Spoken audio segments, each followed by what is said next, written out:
Saludos, en esta ocasión pues vamos a seguir realizando ejercicios del capítulo número 6 del texto de Raymond Serway. Estamos en la parte de movimiento circular y otras aplicaciones de las leyes de Newton. Anteriormente a esta clase pues ya habíamos resuelto el ejercicio número 1 y el ejercicio número 4 de la cuarta edición del texto de Raymond Serway. Vamos a continuar con este ejercicio donde habla de algunos astronautas que estaban en la superficie de la Luna, pero había un tercer astronauta que lo orbitaba y aquí pues ya tienen el dibujito en la pizarra y nos dice, suponga que la órbita es circular y se encuentra a 100 kilómetros de la superficie de la Luna. Eso significa que también hay que tomar en cuenta cuál es el radio de la Luna, porque realmente la parte orbital se toma según el movimiento circular uniforme desde donde está el origen o la parte donde está la rotación general. Entonces también hay que considerar el radio de la Luna. Y nos dicen que la masa es igual a 7.40 por 10 a la 22 kilogramos y el radio de la Luna es igual a 1.70 por 10 a la 6 metros respectivamente. Inciso A, determine la aceleración del astronauta en la órbita. Dentro de los datos que ya nos dan, principalmente podemos decir lo siguiente, tenemos la masa, tenemos el radio de la Luna, pero hay que considerar que esto pues va a ser un radio total, porque tenemos el radio de la Luna más el desplazamiento que está fuera de la superficie del mismo. Lo primero que hay que hacer es poder considerar qué fuerzas intervienen en ella. Y puedo decir, como siempre, que la sumatoria de fuerzas es igual a la masa multiplicada por la aceleración. Pero hay una interacción que ocurre que es la fuerza gravitatoria, porque tenemos dos cuerpos en un espacio. Y esa fuerza gravitatoria está definida de la siguiente manera. Voy a poner F sub G mayúscula y esto es igual a la constante gravitacional, que esa no se las he colocado acá. La constante gravitacional la estoy colocando con azul. Es igual a 6.67 por 10 a la menos 11 y las dimensionales son Newton, metro elevado al cuadrado, dividido kilogramo elevado al cuadrado. Siguiendo con la fórmula, esto representaría la multiplicación de una masa 1, que podemos tomarla como la masa más grande de dos objetos en interactividad, multiplicado por una masa 2, y la masa 2, pues vamos a tomar en cuenta la masa del astronauta. Todo esto dividido una distancia y en este caso pues va a ser un radio total elevado al cuadrado. Esa es la forma de la fuerza de la gravitacional y esto pues se compara bastante a lo que más adelante vamos a ver. Por ejemplo, acá les estoy dibujando una pequeña carga, siempre con color oscuro voy a colocar las cargas negativas y con colores claros como rojo o anaranjado las cargas positivas. Y dentro de las mismas, pues dice que si dos cargas son desiguales, quiere decir que una es positiva y otra negativa, pues se atraen. Si son iguales, por ejemplo, que las dos fueran negativas, se repelen. O si las dos fueran positivas, también se repelen. Pero lo interesante de la fuerza gravitatoria es que a nivel cuántico, a nivel bastante microscópico, la fuerza eléctrica es exactamente análoga a poder decir a lo que hablamos de la fuerza gravitatoria en una forma macro, que esto es igual a una constante K multiplicado por una carga 1 multiplicado por una carga 2, todo esto dividido la distancia elevado al cuadrado, donde la constante K pues es igual a 1 dividido 4 veces pi multiplicado por la permeabilidad del espacio en el vacío. Pero esta constante, vean, el reflejo de las fórmulas, pues pareciera que están hablando exactamente de lo mismo, solo que en niveles muy, muy grandes y niveles bastante pequeños en lo que vivimos en este universo. Volviendo a la fuerza gravitatoria, yo a la masa más grande le puedo decir que la masa 1, pues voy a decir que es la masa de la Luna por ser la mayor y la masa 2 pues voy a decir que es la masa del astronauta.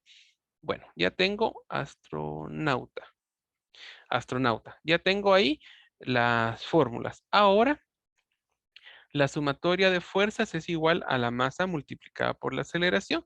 Como estamos hablando de la aceleración que está alrededor de la Luna, pues a esta masa voy a decir que está asociada también la aceleración del astronauta. Y estoy, por ende, hablando también de la masa del astronauta. Bueno, entonces, ahora pues voy a igualar la fuerza. La fuerza gravitatoria es igual a la masa del astronauta multiplicada por la aceleración del astronauta.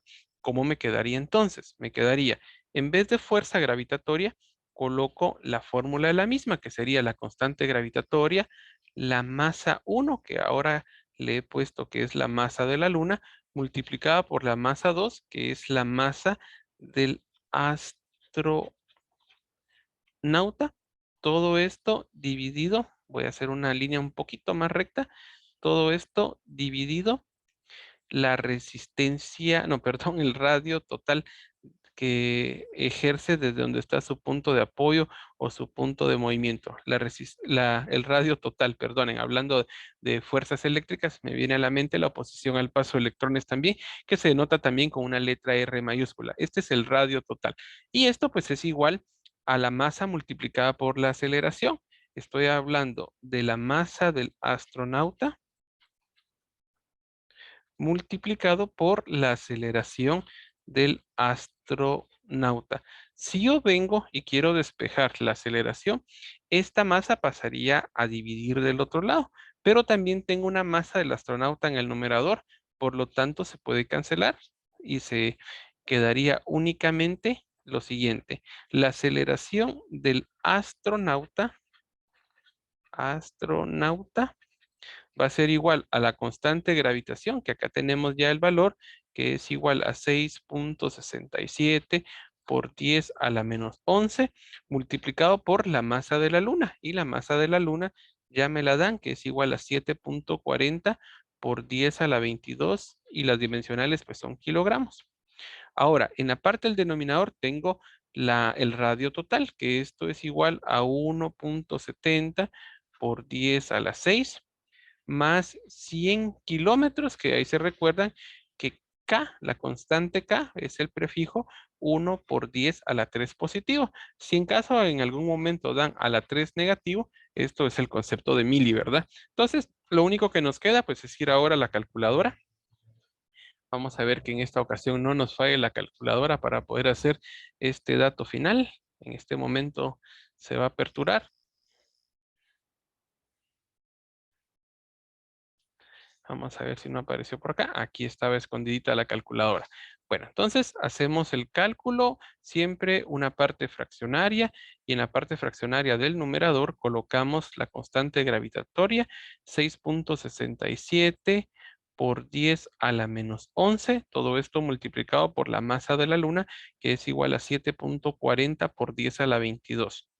Por 10 a la 22, cierro paréntesis, y ahora me voy con el radio total, que es igual a decir el radio de la Luna más la distancia que está de la superficie el astronauta. El radio de la Luna, 1,70 por 10 a la 6, más donde se encuentra el astronauta a 100 kilómetros, que sería 100 por 10 a la 3, y me dará un valor de...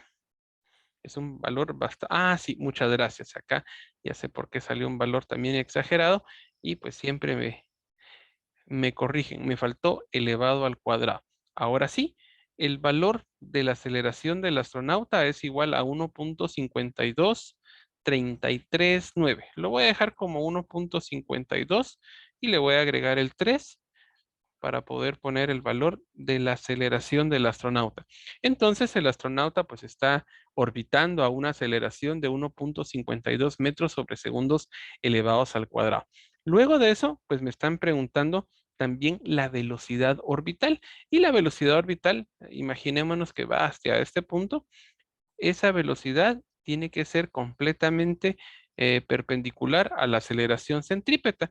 Y pues para ello también hemos tenido una fórmula para poder desarrollarla. Vamos a poner por acá, inciso B, y lo que me están preguntando es la velocidad orbital.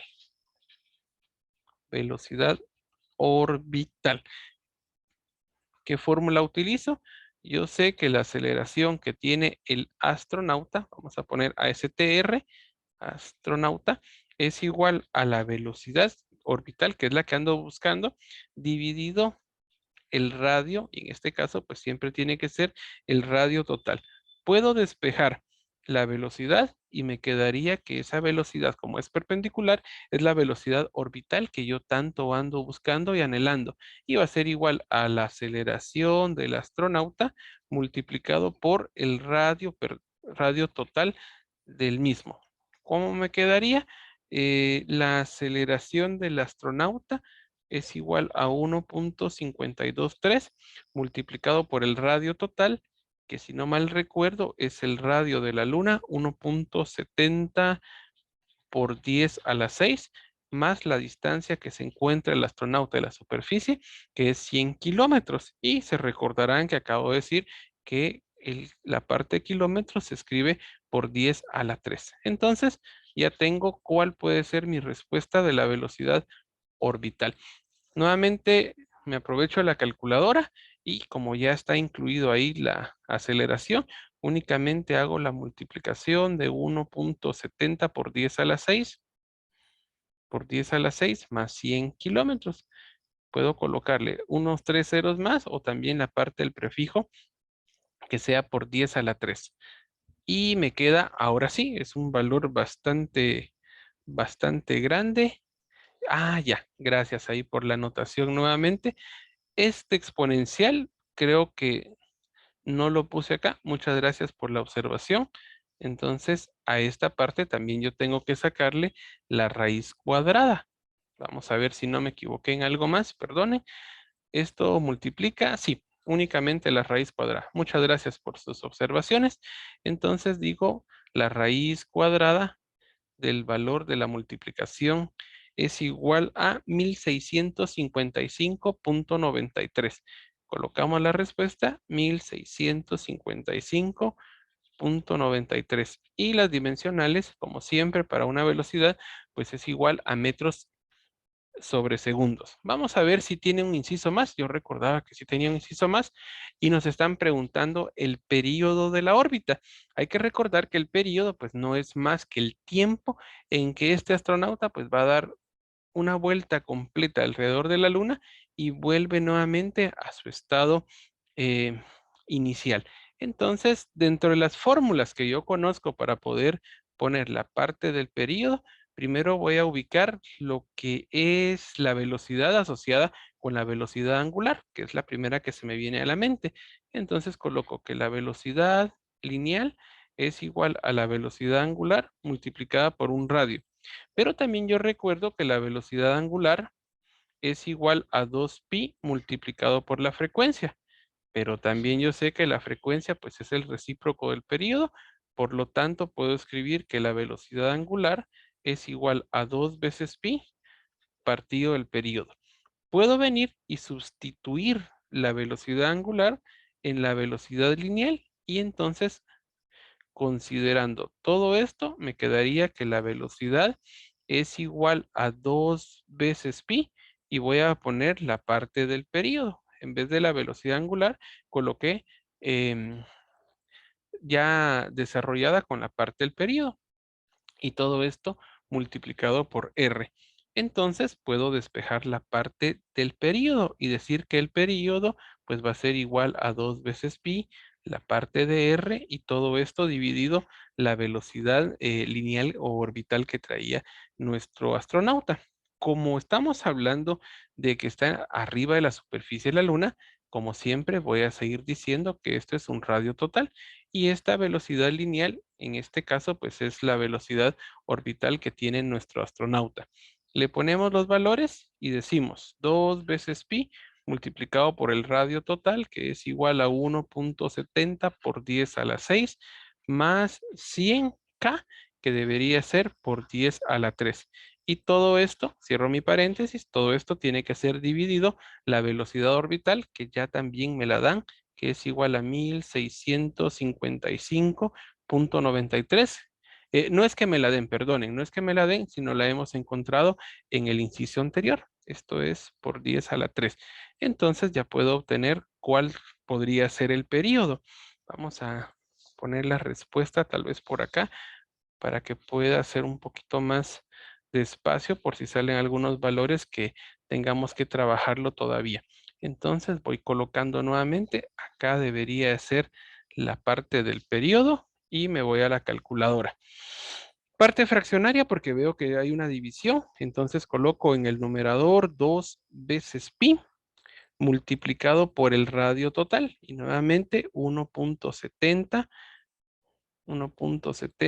por 10 a la 6, que debería ser el prefijo mega, ¿verdad? Por 10 a la 6, más 100 kilo, que debería de ser por 10 a la 3. 100 por 10 a la 3. Cierro mi paréntesis y en el denominador pues voy a colocar 1655.932097 para ser bastante exactos y bastante precisos. Y pues veo que me ha salido un valor en segundos. Ahí se recuerdan que el periodo se da en segundos y la parte de la frecuencia se da en hertz o segundos recíprocos. Y tengo un valor de 6.829.82.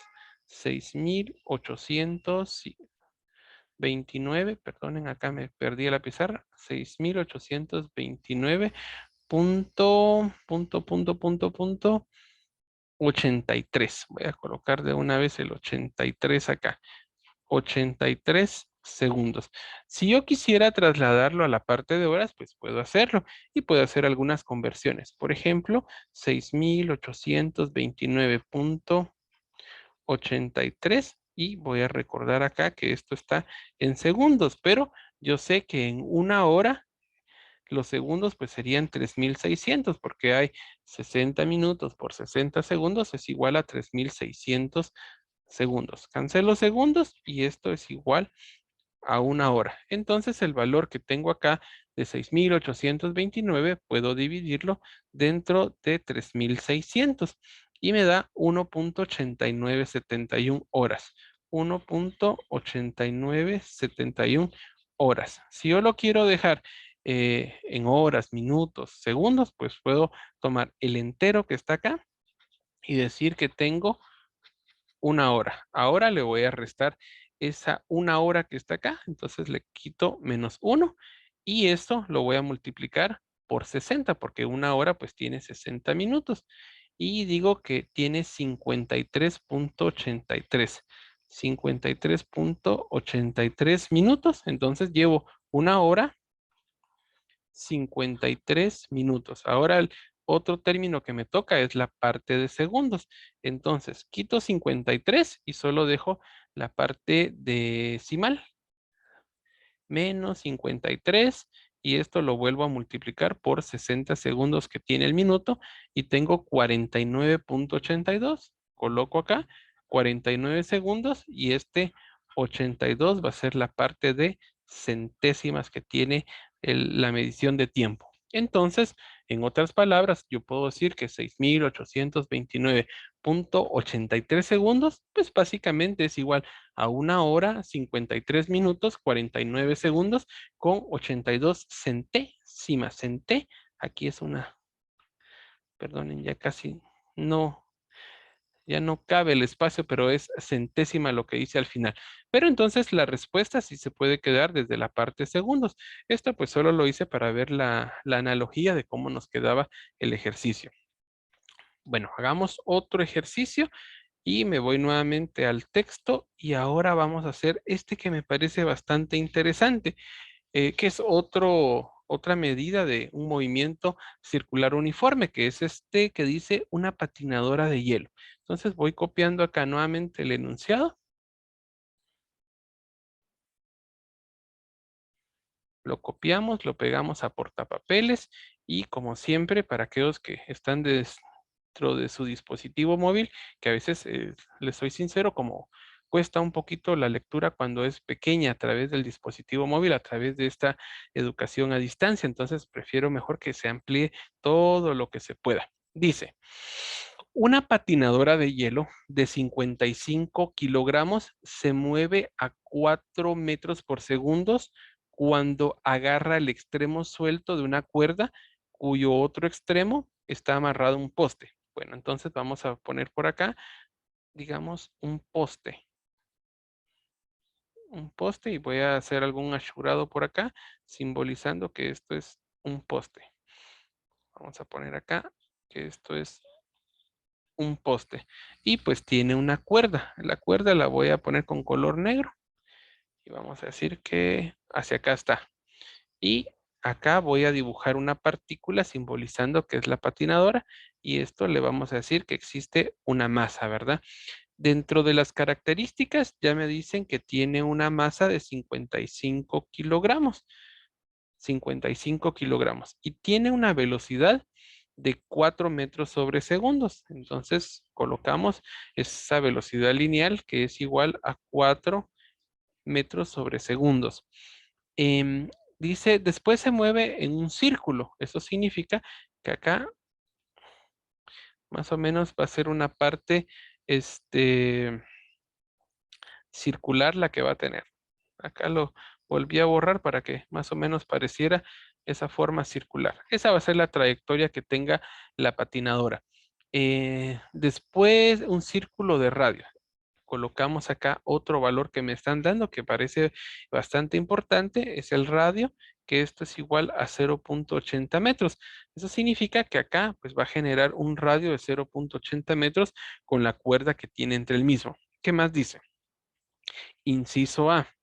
Determine la fuerza ejercida por la cuerda sobre sus brazos. Bueno, acá pues hay que tomar en cuenta algunas características. Vamos a poner acá nuevamente lo que es la masa de la patinadora y pues si yo lo veo desde un plano vertical, por ejemplo, vamos a poner acá, hacia una vista de perfil, hacia abajo vamos a tener como siempre la masa multiplicada por la parte de la gravedad, ¿verdad?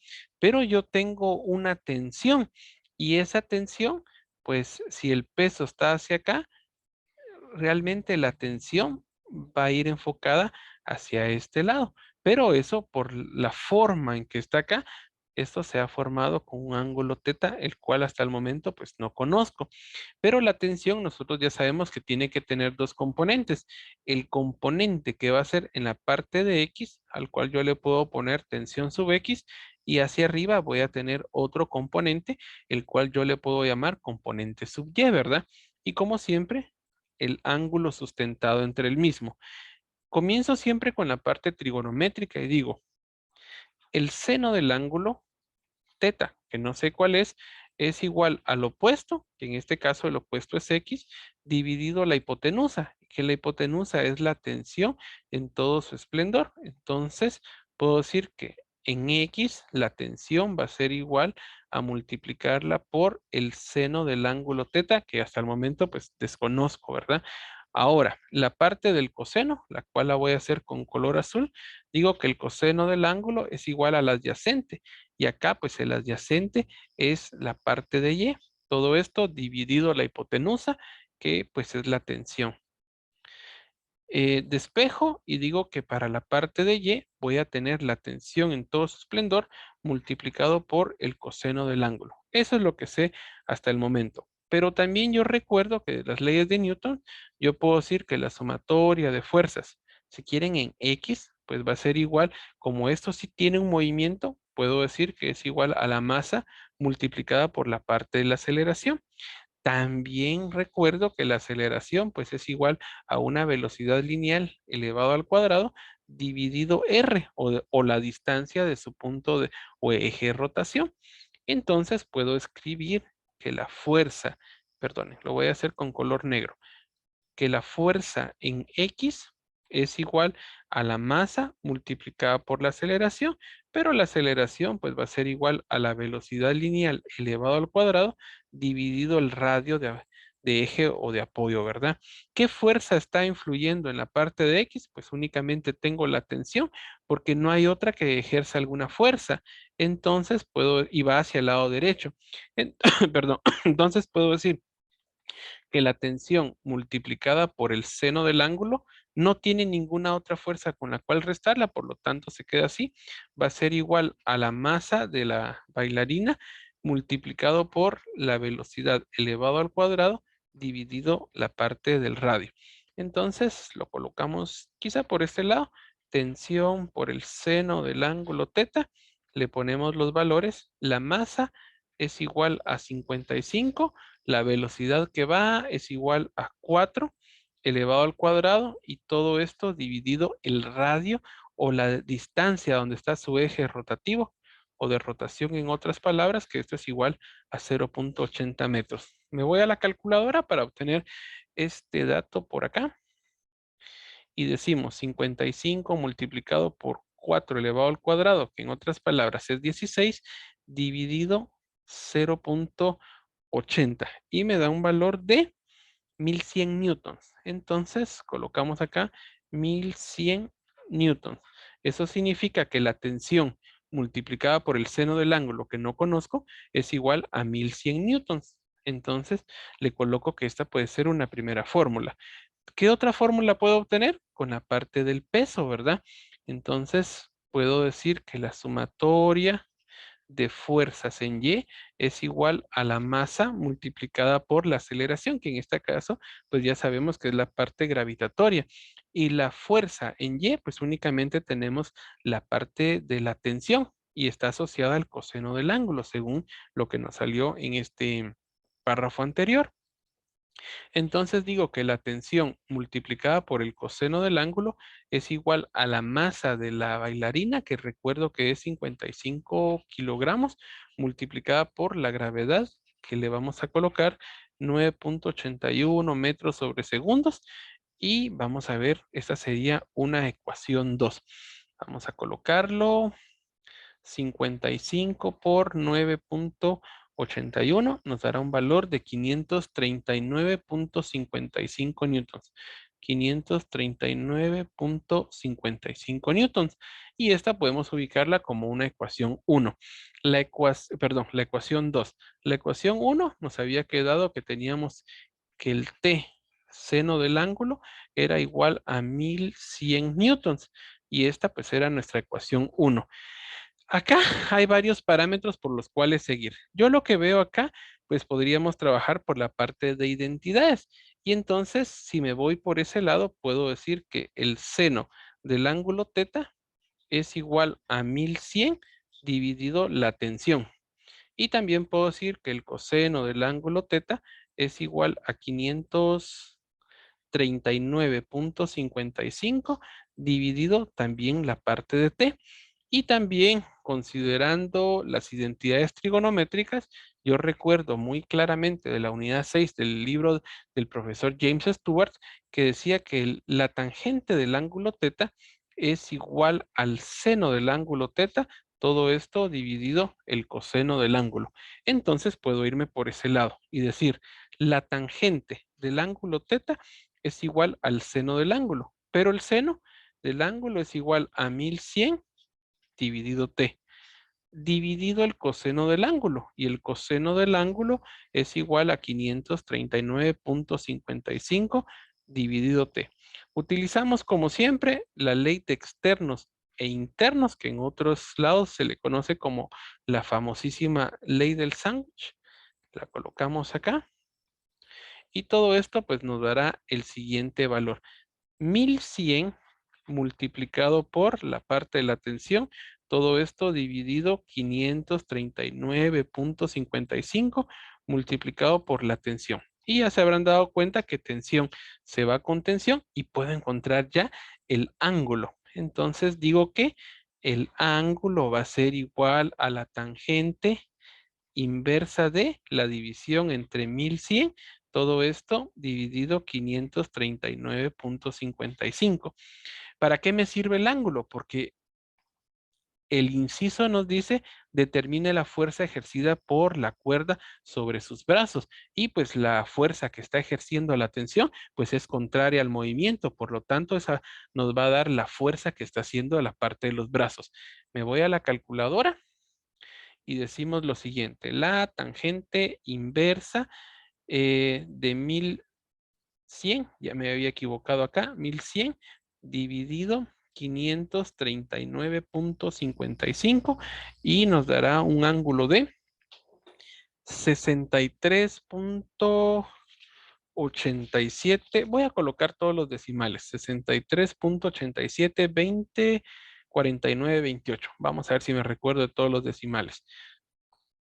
63.87 era 20, 49, 28.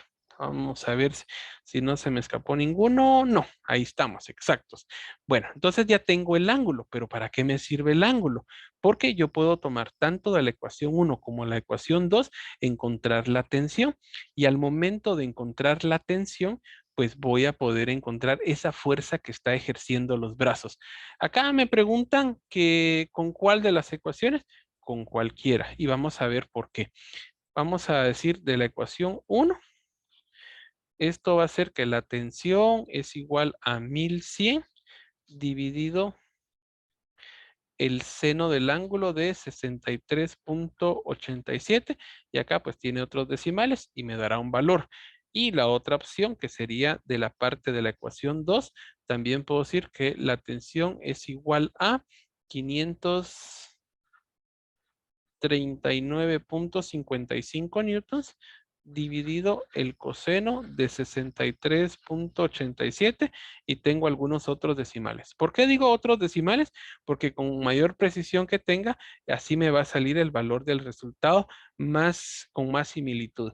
Entonces pongo parte fraccionaria en el número 1 y debería ser 1100 dividido el seno de 63,87, 20, 49, 28. Cierro paréntesis y me sale un total de, vamos a ver, 1225,199. 1225,199 newtons, que es la fuerza que está ejerciendo el brazo. Ahí se recuerdan que la tensión, simplemente la tensión, pues es la tensión original que habíamos planteado con esta forma vectorial y que luego pues se le fue agregando ya sea el seno o coseno para poder asociar el mismo, pero originalmente ese era el valor. Ahora veamos si con la ecuación 2 también es lo mismo. Debería de ser lo mismo porque nuestro planteamiento pues ha ido en el margen de lo correcto. 539,55. Todo esto dividido en el coseno de 63,87, 204,928. Cierro paréntesis y vamos a ver, enter, ahora sí. Y efectivamente me ha salido el mismo valor, 1225,199 newtons. Entonces con eso pues podemos comprobar que no importa cuál de los dos métodos hagamos, si es por la parte de la ecuación 1 o la ecuación 2, que simplemente nos va a salir exactamente el mismo valor. ¿Tenemos un inciso C? Claro, tenemos un inciso C y dice que comparemos esto con su peso. Ya sabemos que el peso pues es igual a la masa que tenga cualquier objeto multiplicado por la gravedad. Entonces, la masa es igual a 55 multiplicado por 9,81, pero ese valor ya lo tenemos acá de esta multiplicación. Entonces, voy a copiar el dato para no volver a caer en la calculadora. 539,55. Y la tensión es igual a 1225,199 newtons. Me doy cuenta que es más grande que el valor que tiene el peso de 539,55 newtons. ¿Qué puedo concluir con eso? Puedo concluir que el lazo no se va a romper. En cambio, si el peso pues fuera más fuerte que la tensión, en ese momento sí me preocuparía porque la bailarina, me imagino que debe ser de los que hacen, perdón, patinadora de hielo, pues algo le podría pasar, ¿verdad? Y se rompería y algún accidente podría ocurrir. Es por eso que se calcula que el peso de los patinadores, pues tiene que ser menor a lo que puede ejercer la tensión para que no ocurra ningún accidente, ¿verdad? Bueno, hagamos otro ejercicio adicional.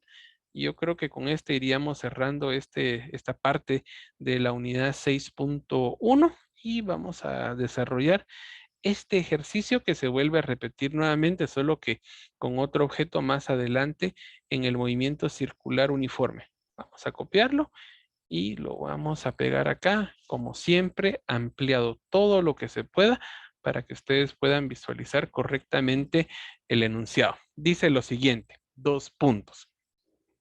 Una moneda situada a 0.30 centímetros del centro de una mesa giratoria circular. Cuando me dicen giratoria circular, a mí se me ocurre verla desde una parte superior y digamos que esta es la mesa, ¿verdad? Vamos a colocarla por acá y voy a poner con color rojo aproximadamente acá el centro y me dice que a 30 centímetros, eso quiere decir que a 0.30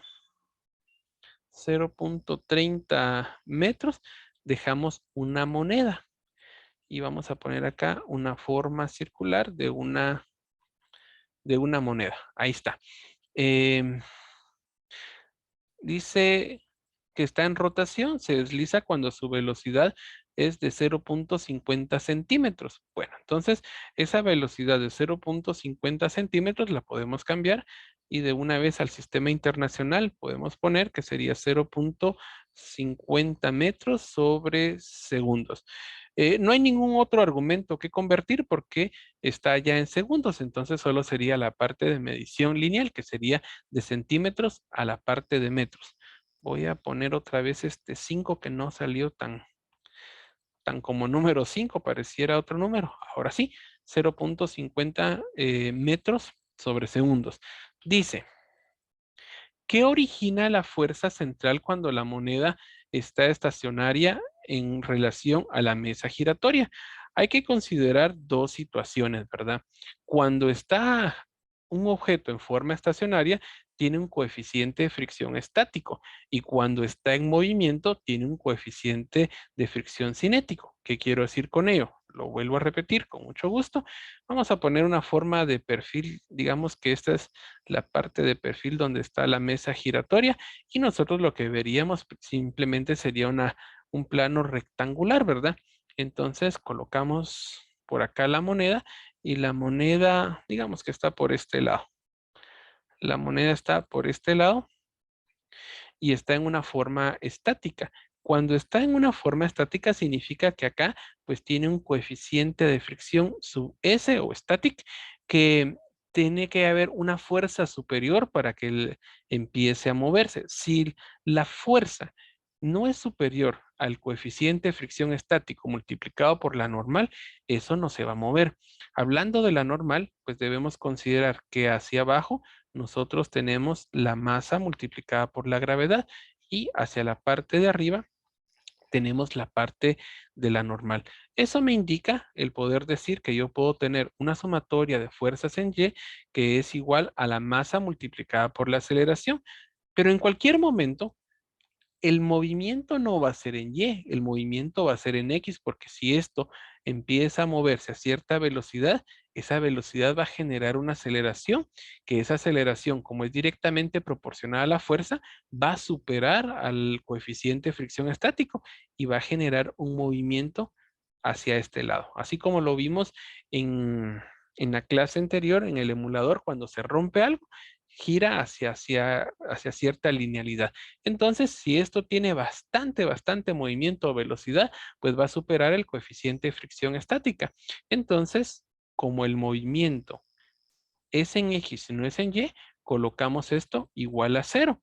Hacia arriba, ¿qué tengo? Pues tengo la parte de la normal y hacia abajo, ¿qué hay? Está la masa multiplicada por la gravedad, que es la fuerza del peso o el peso en sí del objeto, y esto es igual a cero. Entonces, básicamente puedo decir que la normal, pues es igual a la masa multiplicada por la gravedad. Eso es lo que tengo dentro del concepto de la sumatoria de fuerzas en X, perdón, en Y. Pero en la sumatoria de fuerzas en X, yo puedo decir que sí existe un movimiento. Por lo tanto, tengo una masa multiplicada por la aceleración, pero yo sé que la aceleración pues es igual a una velocidad lineal elevado al cuadrado, todo esto dividido el radio a donde esté el eje giratorio. Entonces, esto es X, perdón. Entonces, la sumatoria de fuerzas en X va a ser igual a la masa multiplicada por la velocidad elevado al cuadrado dividido R. Y acá pues vamos a dejar únicamente especificado la masa de la moneda, porque en cualquier país va a variar el peso de la moneda dependiendo cómo se encuentre la economía del país. Por ejemplo, acá en Guatemala, más o menos como en el año 1960 aproximadamente, las monedas de 25 centavos era casi en su totalidad de plata, porque la economía del país pues era bastante fuerte y entonces eso dilucidaba la fuerza económica que tenía el país. Entonces lo vamos a dejar especificado únicamente como el valor de la masa de la moneda. Entonces digo que la fuerza en X, que es lo que me preguntan en el inciso de A, ¿qué origina la fuerza central cuando la moneda está estacionaria en relación con la mesa giratoria? Pues va a ser igual a la masa de una moneda cualquiera en cualquier país multiplicado por la velocidad.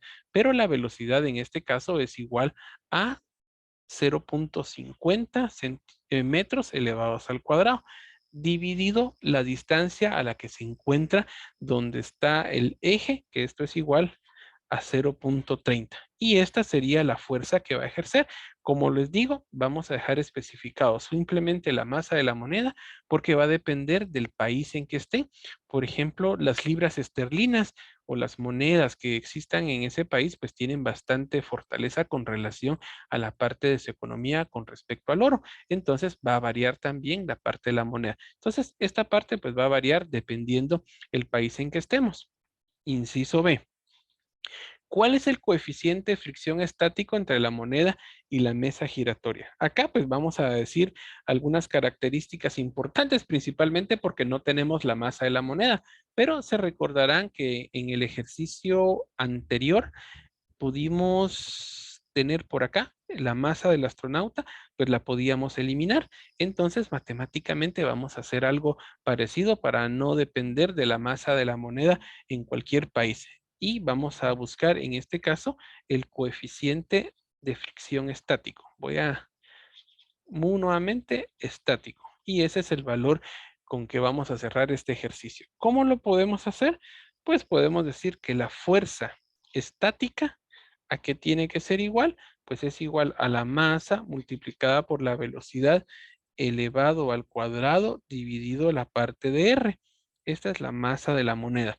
¿A qué es igual? Pues es igual a, ¿a qué tiene que superar? Perdón, pues tiene que superar a lo que es la parte de la normal, porque hay que recordar que la fuerza de fricción pues no es más que el coeficiente de fricción, en este caso como está estacionada, es estática multiplicada por la parte de la normal, pero la normal nos dimos cuenta que es igual a la masa multiplicada por la gravedad, entonces me quedaría la masa de la moneda multiplicada por la velocidad elevado al cuadrado dividido R va a ser igual al coeficiente de fricción estático multiplicado por la normal, pero la normal pues nuevamente es igual a la masa de la moneda multiplicada la gravedad. Y vean, si yo despejo el coeficiente de fricción estática, que es lo que voy a hacer a continuación, solo que lo voy a llevar a otra pizarra para que lo resolvamos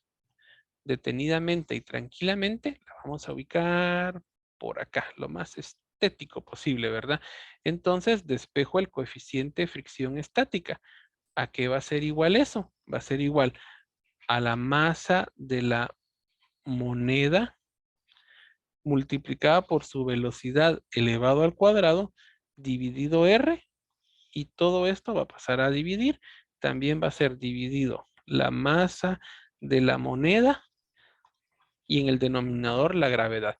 Y ya se habrán dado cuenta que la masa de la moneda pues la podemos cancelar y básicamente me quedaría la velocidad elevado al cuadrado partido R dividido la gravedad. Y le puedo colocar acá un número 1 y nuevamente aprovecharme de la ley de externos y de internos para poder ejecutarla.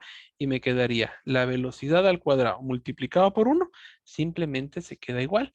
Y acá el radio multiplicado por la gravedad. Velocidad elevado al cuadrado, recuerdo claramente que es igual a 0.50 elevado al cuadrado.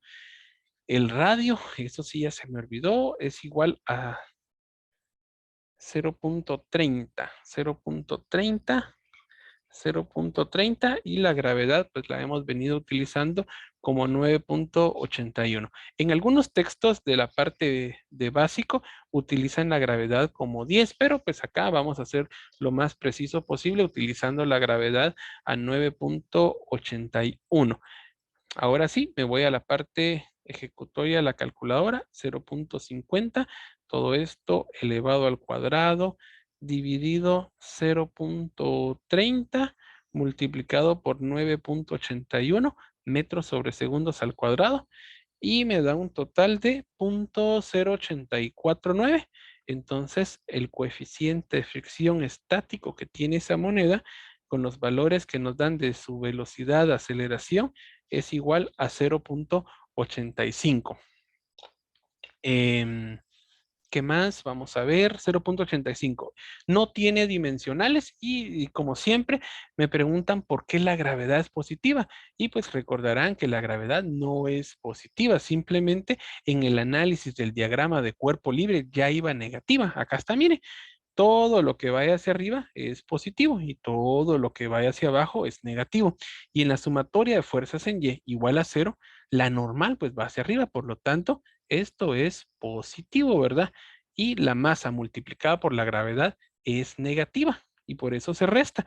Pero al momento de igualar la normal, porque esto es igual a cero, esto que era negativo ya pasa como positivo, ¿verdad? Por si en algún momento también se les viene a la mente esa duda.